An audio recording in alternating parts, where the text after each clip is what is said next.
Fala pessoal, sejam todos bem-vindos. Bora aqui para mais um conteúdo, mais uma notícia, trazendo para vocês as últimas informações diretamente de Brasília. Pessoal, vamos aqui com comentários do Bradock Show, já deixando os créditos ao canal do Bradock Show na plataforma do YouTube. Se não é inscrito no canal, se inscreva, deixe seu like e o seu comentário, que isso faz uma enorme diferença. Agora bora pro conteúdo, bora para mais uma notícia. Nossa próxima pauta aqui, inclusive foi levantada aqui na entrevista com o senador Márcio Bittar, que é uma das informações mais importantes de hoje, que é a seguinte notícia. Equipe de Lula, chefiada por atual diretor da PF, recebeu relatórios da ABIN antes do 8 de janeiro. A equipe de segurança de Lula, composta majoritariamente por policiais federais, recebeu na transição de governo uma série de relatórios da ABIN, Agência Brasileira de Inteligência, com informações de atos que precederam os ataques do 8 de janeiro, como a tentativa de invasão da sede da PF, a Polícia Federal, em 12 de dezembro de 2022. Os documentos da ABIN traziam informações de veículos que rondaram o hotel onde o presidente eleito estava hospedado, relações de militantes bolsonaristas monitorados com potencial perfil agressor e até o relato de um homem que, ao se hospedar no mesmo local, teria tentado acessar 2 vezes o andar onde Lula estava. Vamos lá, Serrão, começar contigo, te ouvindo, qual a importância dessa informação? O que é interessante nessa informação é que dentro da própria máquina estatal, na gestão Jair Bolsonaro, havia gente espionando o bolsonarismo. Isso está bem claro, que foi assim. E pela qualidade, pelo tipo de informações, seriam até escutas que seriam mais sofisticadas do que se poderia imaginar. No tempo do regime militar, isso seria chamado de arapongagem, dos arapongas, que eram, como eram chamados, os antigos espiões do SNI, o velho Serviço Nacional de Informações, que cedeu à ABIN, Agência Brasileira de Inteligência. Então, esse é um ponto grave. A gente tem um Estado brasileiro, uma máquina estatal que faz o monitoramento nem totalmente legal da maioria das atividades políticas. Isso é assustador. Então, você teve militar que foi vistoriado por esse sistema, aquela história de que como é que o sistema de poder descobriu que haveria militares fazendo churrasco, fazendo reunião para organizar o tal golpe. Ou então, como é que eles descobriram ou souberam que nesses eventos você tinha gente que falava mal das autoridades constituídas, principalmente do Supremo Tribunal Federal? Caramba, hein? Que espionagem boa, hein? Acho que devia ter um monte de James Bond atuando aí no sistema de inteligência brasileiro. E, curiosamente, o PT recebeu essas informações. Então vejam como é que a coisa desanda. O quanto o Jair Bolsonaro, a gestão dele, deixou de cuidar da sua própria segurança interna, permitindo que tivesse divisões ou na BIM, ou na Polícia Federal, ou em outro sistema de inteligência paralelo, que permitiu que o governo Bolsonaro fosse totalmente monitorado e seu adversário plenamente abastecido de informações estratégicas para fazer sua tática de campanha e sua tática de atuação posterior, que foi a narrativa, a construção da narrativa de que desde 12 de dezembro de 2022, o bolsonarismo planejava um golpe de Estado, ou para impedir Lula de tomar o poder, ou para, se Lula tomasse o poder dele logo depois. Muita narrativa, muita historinha, e agora informações ou confirmações, indícios fortes de que havia uma arapongagem beneficiando Lula. É dose para mamute, Vitor e Costa. Fala, Constar. Pois é, além disso, né, o aspecto da negligência, na melhor das hipóteses, a gente já mencionou aqui, se não uma infiltração deliberada, né, um esforço em fazer acontecer aquele 8 de janeiro, porque eles queriam as consequências. Estava muito claro isso na época, né? Quando o sujeito ganha na Mega Sena e morre 10 dias depois, a primeira pergunta que qualquer um vai fazer é: quem é o beneficiário disso aí, né? Quem se beneficiou com esse 8 de janeiro? A gente sabe, né? Quem queria avançar com a censura, com a narrativa de que o bolsonarismo é golpista em essência para justificar inquérito do fim do mundo de 5 anos, censura prévia a jornalistas, perseguição política e blá, blá, blá. Tanto é que nesse inquérito da PF aí meteram lá que desde 2019 estariam tramando o golpe, né? Quer dizer, o Bolsonaro, antes de virar presidente, já virou e falou: vou dar um golpe. É um negócio ridículo, né? E esperou sair da presidência para poder dar o golpe. Né? Uma coisa assim, absolutamente lógica, né? Então, Brown, qualquer brasileiro com QI acima de 70, portanto, que não seja eleitor do Lula, existem eleitores do Lula com QI acima de 70, mas aí tem honestidade inferior à do próprio Lula, né? As pessoas já se deram conta que essa história de golpe não aconteceu e de que as peças do quebra-cabeça vão surgindo e houve ali, sim, um esforço de que aquilo saísse do controle, uma manifestação que estava sendo engendrada e tudo, que saísse do controle, talvez com infiltrados, para que servisse de desculpa para o que eles fizeram depois. Isso está muito claro, né? Isso não é gente de chapéu de alumínio que levanta essa tese. É gente que está atenta aos personagens e ao que aconteceu desde então. Mas uma coisa a gente tem que ressaltar como uma questão objetiva. Lula, como comandante em chefe das Forças Armadas, não determinou que a Praça dos Três Poderes tivesse a proteção do Exército naquele 8 de janeiro fatídico. Eu vou lembrar, a Praça dos Três Poderes já estava cercada por grades. Era muito fácil qualquer tropa militar mais elementar, os guardas lá da Presidência da República, né, aqueles guardas bonitos da Presidência da República, fariam essa segurança com pernas. Por que não fizeram?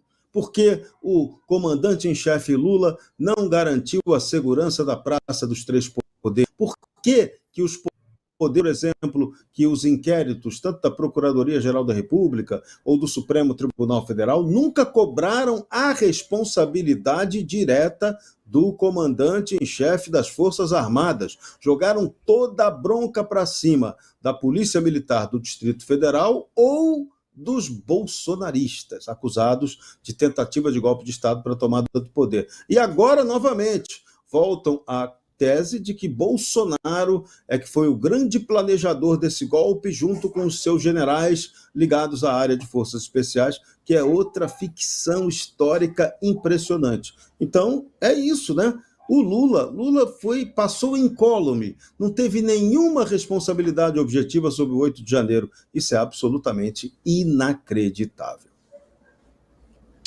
E para a gente fechar o programa de hoje, vamos falar sobre a soltura de Daniel Silveira. Ela aconteceu, mas talvez não da forma como gostaria o ex-deputado. A notícia é a seguinte: Alexandre de Moraes soltar Daniel Silveira, mas restrições. O ministro do Supremo Tribunal Federal determinou a soltura do ex-deputado que estava preso por descumprimento de medidas impostas pelo STF. A decisão impõe o uso de tornozeleira eletrônica e outras restrições. O Daniel Silveira está proibido, por exemplo, de usar redes sociais, contato com aliados políticos envolvidos em investigações, de dar entrevistas. A lei condicional é vista ainda como uma forma de controle rigoroso pelo ministro do Supremo Tribunal Federal. Vamos lá, Serrão, o que achou da decisão?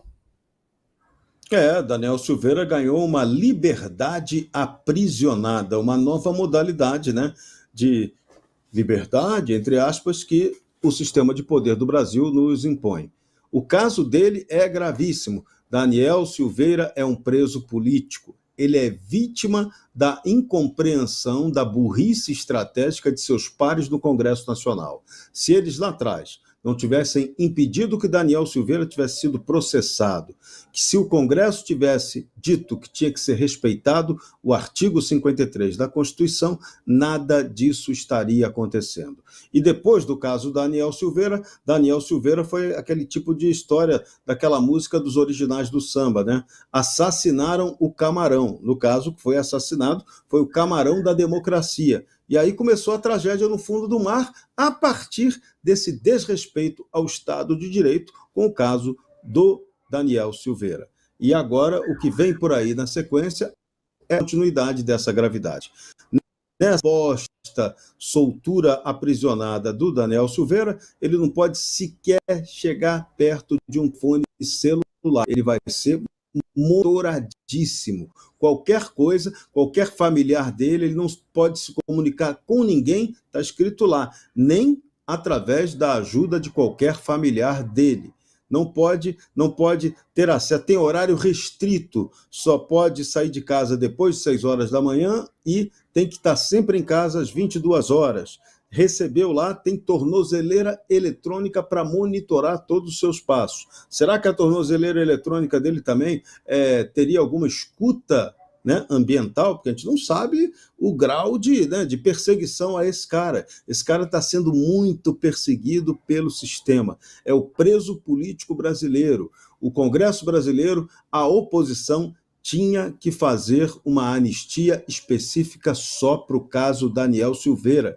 Porque o ataque ao Daniel Silveira não é um ataque só ao Daniel Silveira, é um ataque ao parlamento, à imunidade parlamentar que deveria ser sagrada, mas que eu insisto, nem os parlamentares respeitaram essa imunidade e jogaram o Daniel Silveira às feras. E agora as feras pegam quem elas quiserem pegar. Ô Consta, antes do seu comentário, deixa eu só trazer aqui um aviso, um anúncio para você que está aqui curtindo o Bradock. Olha só, amanhã teremos uma live muito especial aqui no canal, que é uma entrevista que o próprio Consta e a Fabiana Barroso, terão com a Leila Ama. Coloca aí na tela, ô Cláudio, por favor. Não é um peso relevante na questão fiscal brasileira, diz Barroso. Presidente do STF entende que a situação econômica do Brasil não é prejudicada pelos gastos da Justiça.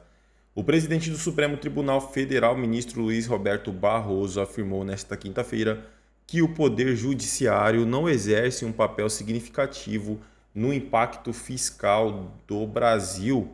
Segundo ele, o orçamento do Judiciário permanece inalterado desde 2017, sendo ajustado apenas pela inflação. O Judiciário vive com o mesmo orçamento desde 2017, apenas com o reajuste da inflação. Em termos de participação no PIB, Produto Interno Bruto tem em torno de 1,2 ou 1,3 de participação, mas se tomarmos a participação há 10 anos, foi expressivamente reduzida, declarou. As falas ocorreram durante a sessão de encerramento do ano judiciário. A partir de 20 de dezembro, o STF entra em recesso com as atividades de julgamento previstas para retornar em 3 de fevereiro. Barroso ressaltou ainda a expressiva diminuição no número de processos tramitando no Supremo. Atualmente há cerca de 20 mil casos em andamento, o menor volume dos últimos 30 anos, representando uma queda de 15% em relação ao ano passado. Durante 2024, o STF realizou 74 sessões presenciais, com um total de 7.714 processos julgados, sendo 82 desses de forma presencial. Apesar do recesso, 4 ministros seguirão atuando em seus acervos processuais: Alexandre de Moraes, André Mendonça, Gilmar Mendes e Dias Toffoli. Enquanto isso, Barroso e o vice-presidente do STF, Edson Fachin, se revezarão no plantão para decisões de caráter urgente. Barroso estará de plantão entre 20 e 31 de dezembro, com Fachin assumindo de 1 a 19 de janeiro, e o retorno de Barroso marcado para o período de 20 a 31 de janeiro. Os ministros Cristiano Zanin e Flávio Dino trabalharão de maneira direcionada em questões específicas durante o recesso. Zanin se dedicará a processos relacionados a investigações sobre vendas de sentenças, enquanto Dino estará focado na área ambiental. É isso aí, pessoal. Agradeço a vocês pela companhia. Se não é inscrito no canal, se inscreva, deixe seu like e o seu comentário, que isso faz uma enorme diferença. Desde já agradeço. Valeu!